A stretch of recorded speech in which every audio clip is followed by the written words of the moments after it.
And God, Daniel, oh, what that dying.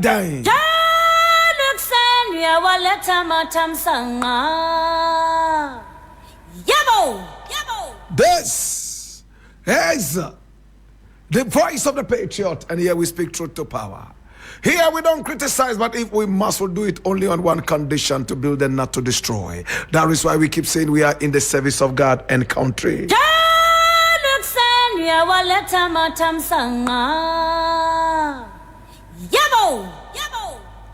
This is the voice of the people. This is the headquarters of the truth. My brother, my sister, this is time for the voiceless to speak.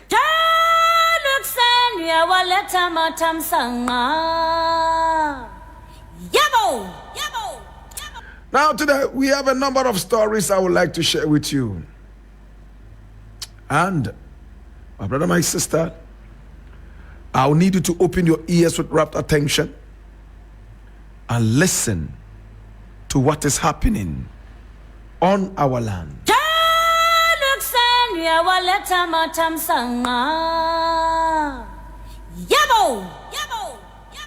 Now the very first story I would like to look at is most interesting. Please come along.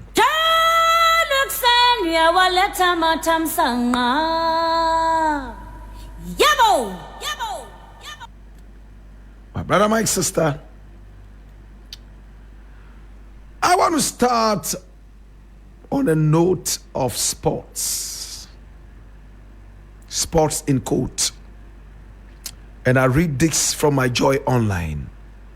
It says, Kofi Adams sends condolences to family of late Nigerian boxer following death in Ghana.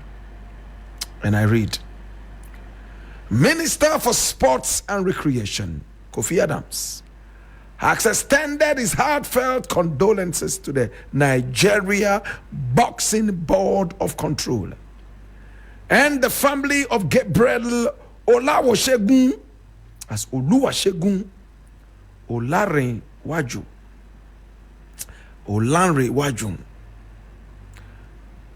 Gabriel Oluwasegun Olanre Waju, following his death in Ghana. Now, the Nigerian passed away during a bout on Saturday night, March 29, 2025, at the Bukom Boxing Arena. Now, the Ghana Boxing Authority officially confirmed his death on Sunday, adding that he was medically cleared to fight. In the last development, Ghana's Sports and Recreation Minister has also sent his warm condolences to the boxing fraternity of Nigeria over the unfortunate incident. In another twist to the story, Oluremi Abodaring, Secretary General of the Nigerian Boxing Board of Control, claims the boxer had refused to fight after disagreements over financial terms. The boxer and his coach were already back on their way to Nigeria before a call came, and they now said they were ready to increase or pay what he was asking for as extra, and that there was a fight on Saturday night in Ghana, and their fight will be put on that fight, he told Joy Sports. Shegun and his trainer came back, and that was where GBA aired. They shouldn't have allowed him to fight on Saturday, because the rules of this game are that you do weigh in on Thursday and fight the following day, not weigh in on Thursday and fight 2 days after. That is where GBA aired, and it's a big mistake. My brother, my sister,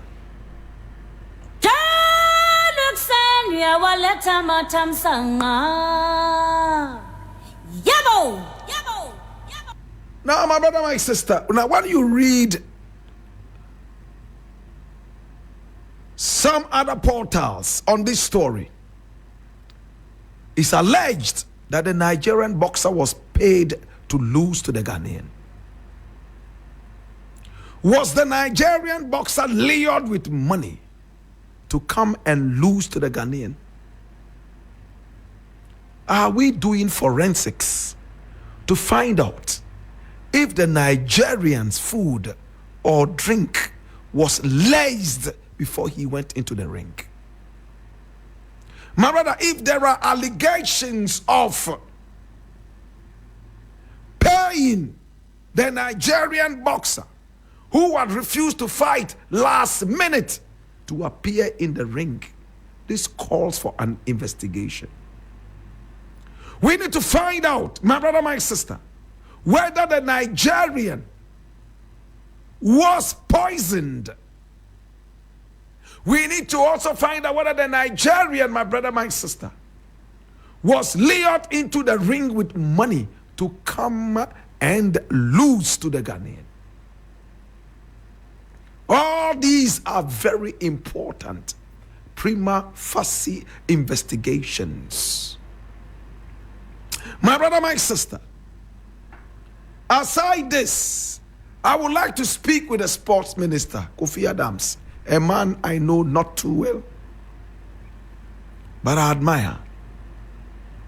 Listen, man, was there any wrongdoing by the rules of the dirty boxing that I hate so much? My brother, my sister, do we wear in today and fight 2 days or 3 days later? Or we wear in today and fight the next day? What are the rules, international rules? My brother, I am so sad that we have to lose another vibrant youth to this dirty sport called boxing. What was the age of Oluwasegun?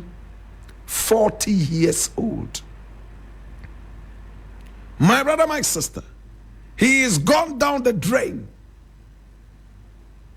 We are told that he was medically cleared to fight in the ring. How did he have this problem in the ring all of a sudden? And it was not because of any heavy blow, but he was boxing and all of a sudden he moved back and slumped into the ring, the ropes, and that was the end. The referee probably did a good job. After counting about 4, he realized that the man was motionless and quickly had to turn him around and invite the ringside doctors to come on. My brother, we have failed our citizenry one more time. Why should we box at all? What kind of a sport is this that is so dangerous? In football, we get hurt sometimes. But the main aim of football is not to get hurt.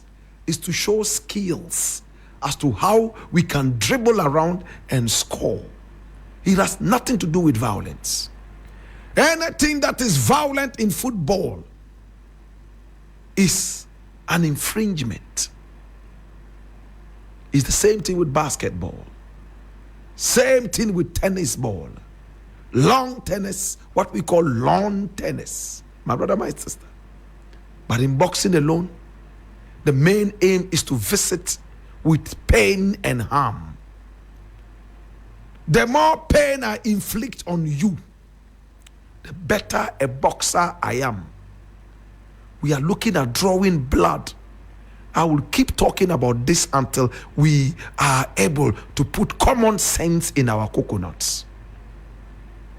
Right now, this boxer is dead. We are pretending we didn't know that he will die. He was going into a ring that was so violent. We sat down and watched and clapped. Whilst the boxers were bleeding, we clapped like savages with no common sense. Reminds me in the days of old, my brother, my sister, when we fought each other on horseback, while the so-called slave master sat back and watched us tear down each other to the point of death. My brother, my sister,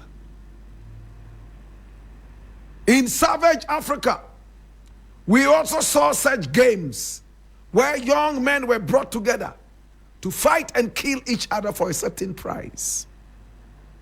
Today, my brother, my sister, we have imported this savagery into our modern imagery. Right now, Oluwasegun is dead. But can we do the family a favor?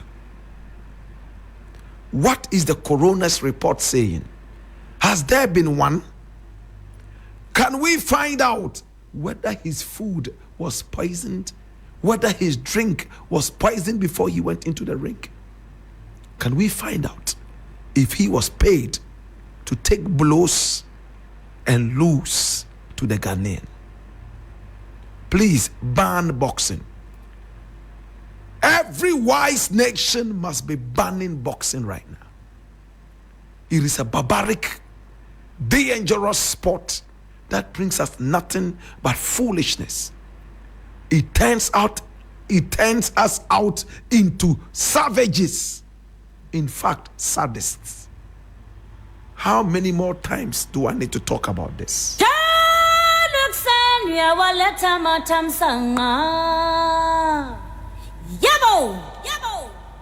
My brother, my sister, we have many more stories we need to share with you.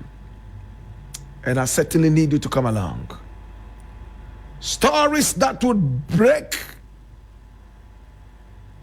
your bones.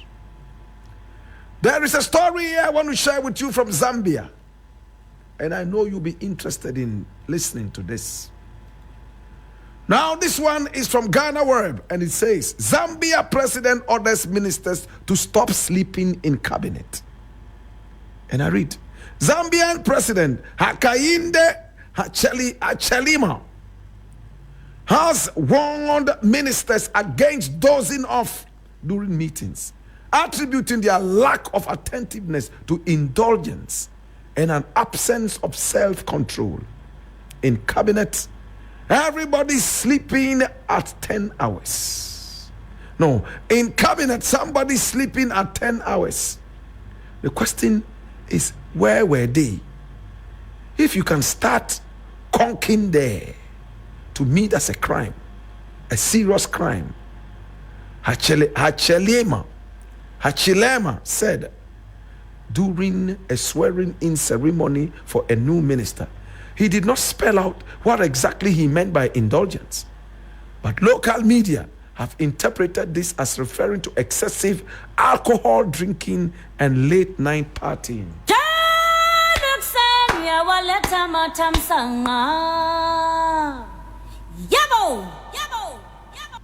If sleeping was a crime whilst on official duty, Nana Akufo-Addo would have been sentenced to jail perpetually. He slept unprovoked. He didn't care where he was. He fell asleep and he snored so loudly. Sometimes it was an embarrassment to his own wife, who had to hit him in the arm and wake him up when the prying lenses of Ghanaian cameras came on him from journalists. My brother, my sister, the Zambian president, Hichilema Hakainde, could not have been any right than this. Overindulgence. They drink too much alcohol at night, party late at night, 10 o'clock in the morning. When they are in cabinet, they are already dozing off and sleeping. This is a crime. The taxpayer is not paying you for sleeping, for crying out loud.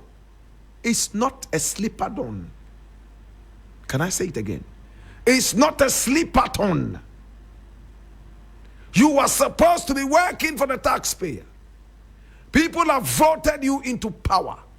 Be you an MP or a cabinet minister. You overindulge in the night, drink so much alcohol, and at the end of the day, you party late in the night at the expense of the taxpayer. There are a lot of Ghanaian people who also do that. They come into the parliament house, that's if they come at all, sleeping the whole day away. Cameras have caught a lot of them all over Africa. The Ghanaian parliament is even better. Albeit of late, we come to beat each other in the Ghanaian parliament, throw out all kinds of profanities in the Ghanaian parliament. My brother, if at the end of the month you are unable to ask yourself this very important question, do I deserve this salary? Then you are a thief. Anytime you receive a salary, ask yourself, do I deserve this salary? Convince your difficult self, your overindulging self. Do I deserve this salary? What did I do? Did I work for this? Was the work sufficient to earn this? If the answer is no, return the salary. Or better still, give it out to charity. My brother, my sister, congratulations to the president. I thank you for this very important thing you have said. It might only be talking about Zambia, but it is happening elsewhere around the world. Thank you so much for this insightful thing. And I want to say thank you so much again. This is the voice of the patriot that we take the last story.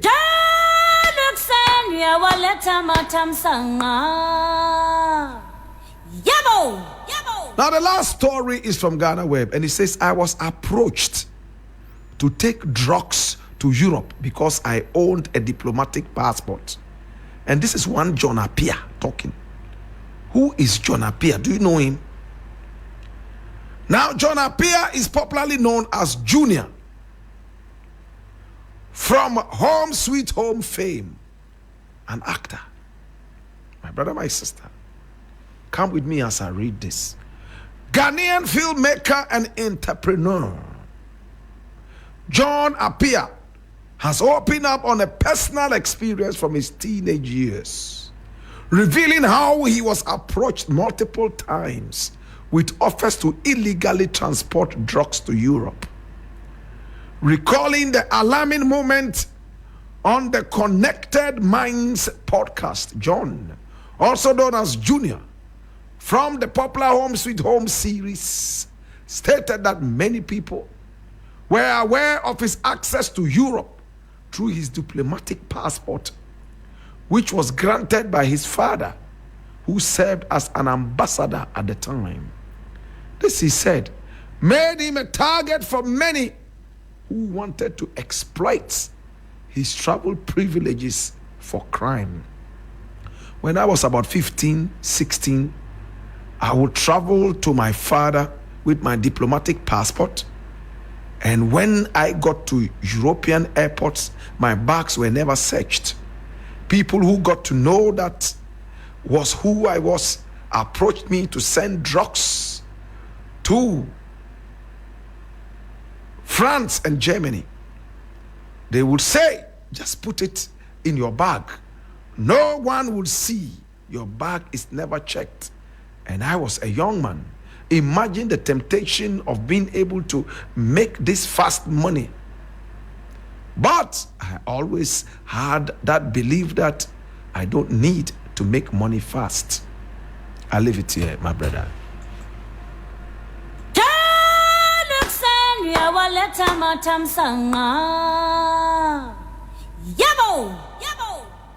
Well, those were the days. Today, all the youth are in a hurry to make money fast.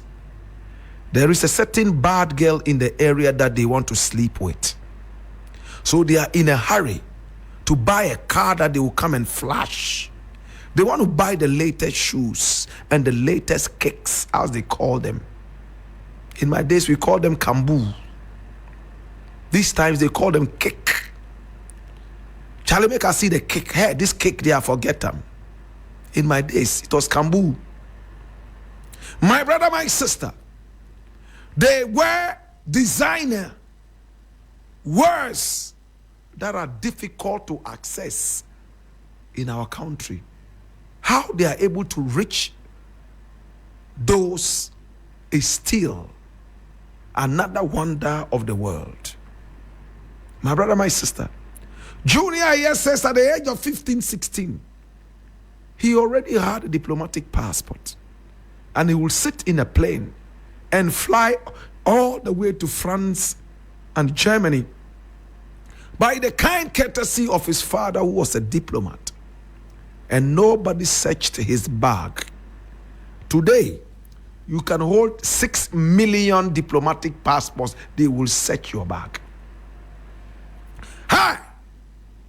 There are some countries you are coming from. Even if you want, hold the passport that was stamped by God and his angel Gabriel. As long as you are from those countries, they will search you and search your stomach and intestines to find what you have in there. A diplomatic passport is not enough to give you that diplomacy. Those countries include Nigeria. They include Ghana. These days, the two countries are fast trying to wipe off this kind of stain of disdain from their name. Oh, Blakk Rasta, you love to rhyme. I said, these days, those two countries are fighting very hard to fight the stain of disdain from their name. Hallelujah. Afrobeat is not enough to wipe the disdain stain from the name of Nigeria. Neither is high life enough. The speaking of fluent English is not enough either. My brother, can I question some two important things? When a diplomatic passport is for a father, does it automatically mean a son, a wife, and children should also have the same diplomatic passport? I just want to know. Have the laws changed with time? Or was it an abuse of possession in the days? What I know right now is, when you hold a Ghanaian diplomatic passport as a father, your wife does not get it automatically. Neither do your children get it automatically. My brother, my sister, but as you travel with family, it might rub on them in your presence. But without you in their presence, they are ordinary citizens traveling like me and the others. My brother, at the age of 15, he flew to his father and nobody searched his bag.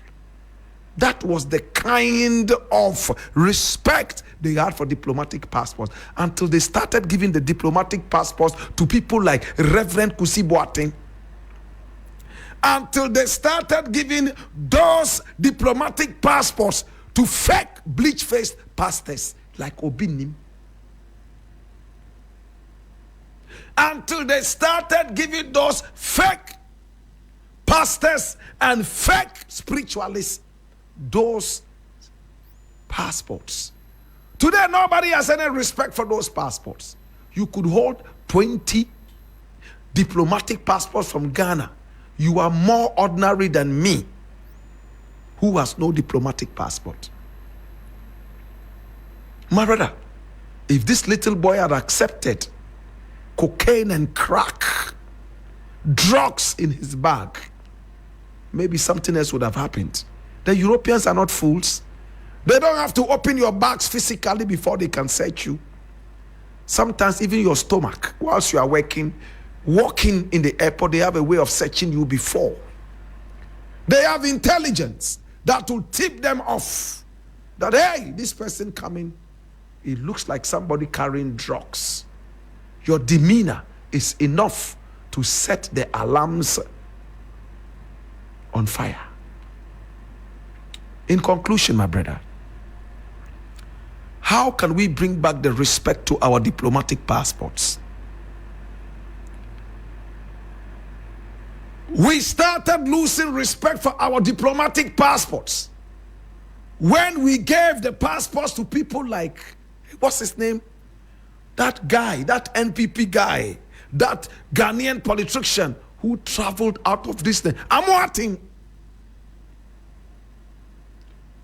with drugs An MP, a sitting MP. He had a diplomatic passport. He carried drugs. Such an idiot. Yet we're supposed to call him an honorable. He carried drugs. Amoatin, recently he wanted to return to politics. They arrested him and jailed him in the UK. He served his full sentence. They kicked him out like an accursed animal, threw him back to our country to deal with this rotten carcass. Today, Amoatin is sitting somewhere in limbo. Maybe his party still had a way of sending him money in order to say, oh, honorable, and yes, free choboje. Because we have no respect for our country. Amoatin smuggled drugs out of this country at the Ghana airport. Maybe they even knew. They was honorable. VVIP. He passed through that. Everybody was honorabling him, and he was carrying drugs, leaving the nation. He was arrested with a diplomatic passport in the name of Ghana. What did his party do? They did not even think about excommunicating him or punishing him anyway, because it's a dirty drug party. They didn't care. After all, he has served his sentence in the UK. It is enough. In the United States of America, right? Thank you so much. In the United States of America, he served his sentence. And when he came home, they should have roasted him on a slow burning fire. But no, the dirty party that it will always be, the drug party that it will always be, they glorified him by giving him a rousing welcome at the airport, singing to God for freeing him from the hands of the enemy. Asida yo nyamene dia, asida mesi oye nyamene dia, asida yo nyamene dia, minto minkada waya mami, pouring powder on him and dancing palogo and adua before him. He came home like a hero. A drug peddler became a hero. Recently, he had the effrontery to say that he was returning to politics. Amoatin. Please see if you can find this photo. Put him up here. This one to weigh. The diplomatic passport has been relegated to the curb with people like Reverend Kusi Boateng, dishonest and criminal people like him. And I'm not saying that, it's the courts that said that. Victor Kusi Boateng, diplomatic passports, my brother, my sister, given to people most undiplomatic. This is that criminal. Dirty criminal like that is called Amoatin. Eric Amoatin. He carried drugs with no shame. An old guy like this. He wanted to go and destroy people's children to make money and come and be called honorable. When you mean papa? Look at him. That's what he did. Arrested right there in America. New York in 2005. 20 years ago. He was released in 2014, having spent 9 years. If it was in Ghana, within 2 weeks, they would say, new evidence. In fact, the cocaine that he was carrying, not knowing it was coconte, is only in Ghana prisons and Ghana law that cocaine becomes coconte. Meanwhile, if it was Blakk Rasta, who even had kolebu powder, they will say cocaine. And true, they have the magic of turning kolebu powder into cocaine because they want to lock you. But criminals like Amoatin, dirty criminals holding diplomatic passport, dirty criminal diplomats, my brother, my sister, they were set free. until we name and shame all these dirty diplomatic criminals like Reverend Kusi Boateng, Eric Amuatin, and all those guys. Our diplomatic passport will be next to a toilet paper, as useless as the Nigerian passport. Today, the Ghanaian passport is even more respected than the Nigerian passport. The Nigerian passport can only go to Ibadan. It can only go to Lagos. It can only go to Ilorin. It can only go to Zamfara. It can't even go to Togo. So when they are going to Togo, they pocket it and hide it and show a fake Ghanaian passport or some other passport in order to cross. We must respect Africa. We allow drug peddlers, drug barons to undermine our passports. The passport is a symbol of sovereignty of our country. Respect it. You cannot give this to party boys and galamsey boys.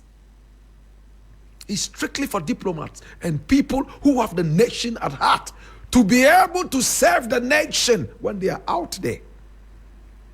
If you give Blakk Rasta a diplomatic passport, I've been speaking Ghana from before I was even born. But I'm not in a hurry to get one. Even with my own passport, which is not a diplomatic passport, I'm still seen as a diplomat. They salute me. Oh. When police people see me, oh yeah, honorable, Charlie Al. The ghetto youth, they salute me. When I go to America, they salute me. I go to England, they salute me. Because they know that this is a rare gem of a diplomat. Sometimes we have to give honor where honor is due. If Victor Kusi Boateng, a dangerous criminal like that, can have a diplomatic passport, and some other people who do not even know how the name Ghana came into being, they all have diplomatic passports. You have relegated the diplomatic passport to a toilet paper. Thanks so much to Junior. You've made your point. I am happy, but I'm still questioning the fact that your father was a diplomat. Did it automatically qualify you to hold a diplomatic passport? That's all. Mapan. Miss Mapan.